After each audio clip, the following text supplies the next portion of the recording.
təqdim edəcəyim xəstəmiz Dilbər xaladır. Dilbər xala Cəlilabadın Ləşin kəndindən gəlib. Gördüyünüz kimi Dilbər xalada Parkinsonizmin tipik sindromları var. Belə ki, qamətin önə əyilməsi, başın gicəllənməsi, yerişin xırdalanması, əllərdə əsmə və s. Amma bu xəstəliklə bərabər Dilbər xalada ciddi sinus bradikardiyasıdır, nəbz 39-u keçmir, təzyiq ölçmək belə mümkün deyil.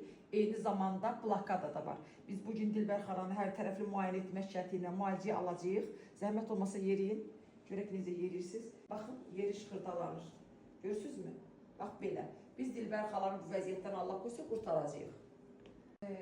Bu günləri sizə ikinci Parkinson xəstəmizi təqdim edirik. Xəstəmiz Nərminə xanım Naxçıvanın Sədərəyindən gəlib. Hazırda ağır qripdir deyə belə bükülüb.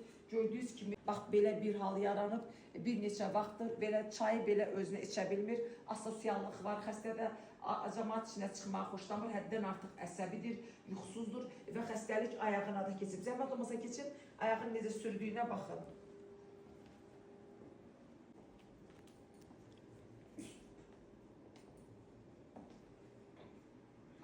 Görürsünüzmü? Ayağının biri iflic ayaq kimi atır.